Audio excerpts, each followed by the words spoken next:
Good evening, Chair. Members of the committee, thanks so much. A lot of late nights recently. And more to come. Well, I'll come to some.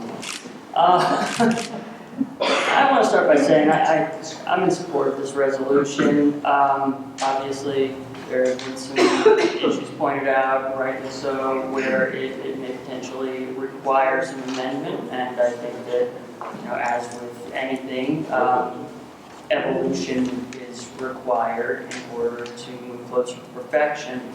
I love the First Amendment. I really do.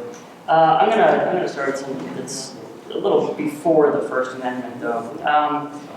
And whereas in their humble addresses they have freely declared that it is much on their hearts, if they may be permitted, to hold forth a lively experiment, that a most flourishing civil state may stand and best be maintained, and that among our English subjects, with a full liberty in religious concernments, and that true piety, rightly grounded upon gospel principles, will give the best and greatest security to sovereignty, and will lay in the hearts of men the strongest obligations to true loyalty.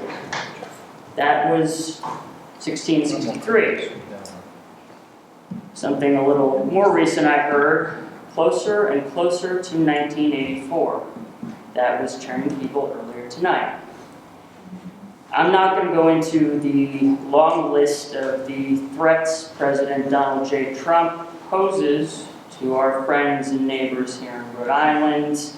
I'm not going to talk about his refusal to provide tax returns to substantiate non-conflicts of income or separate himself from his business interests. I won't discuss his multiple attempts of executive orders to profile, deport, restrict travel for people who, for all intents and purposes, don't look like me. Possible correlation with an unfriendly state to undermine our very republic. I won't talk about his questionably dishonest use of parallelsis to draw attention to something by saying he won't mention it. Truthfully, I'm saddened by the fact that I'm standing here before you today, because this resolution should not have even had to have been written. But it did, because we need to remind ourselves that we as Rhode Islanders are obligated to uphold our commitment to protecting the civil rights, the human rights, and the hope of our Rhode Island family. These are sources for which we should be proud and inherently resolved. Now, I have a daughter.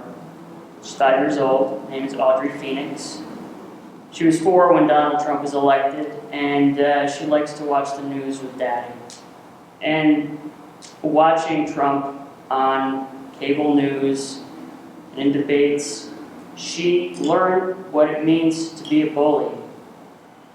And my wife, she works for a nonprofit organization. She instructs underprivileged youths, and she lays awake at night because she is worried about the families of her kids being torn apart if parents are deported or unfairly profiled and incarcerated for misdemeanors that they then subsequently cannot afford to buy their way out of.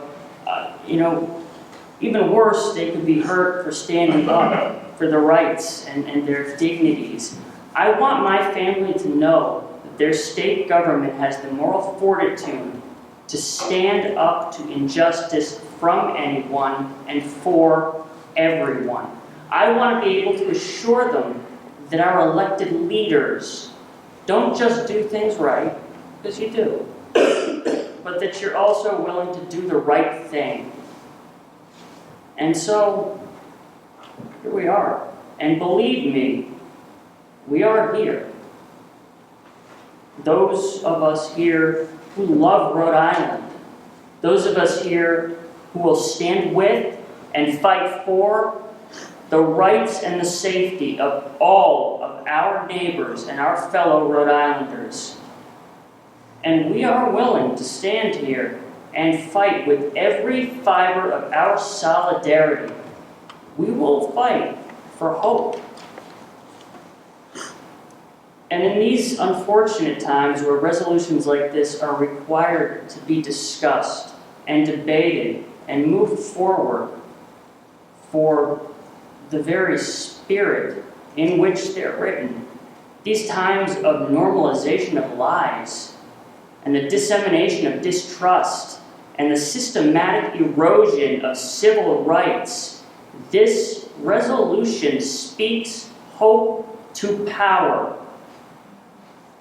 And for that, I enthusiastically urge you to pass this resolution. Thank you. I'd be happy to answer any questions should you have them. Thank you. Any questions, Representative Price? Oh, thank you. I understand this resolution. It certainly does pander to a certain crowd, and I will applaud your testimony. I just have a question for you. Have you ever listened to an entire one of Donald Trump's speeches, or did you listen to his speech, his acceptance speech at the inauguration? Did you listen to that? I have. I actually spent some time listening to his speeches, analyzing them, breaking them down, and writing on the language that he used. I'm impressed. I'd be happy to share that with you if you'd like these I've files. listened to them all, and I'm sure everybody interprets them differently, so. Indeed. So, Chair Craven, would you like the motion, please? I would, thank you, Mr. Chair. So, any further questions for Mr. Jacobs? Thank you, Jonathan. Thank you.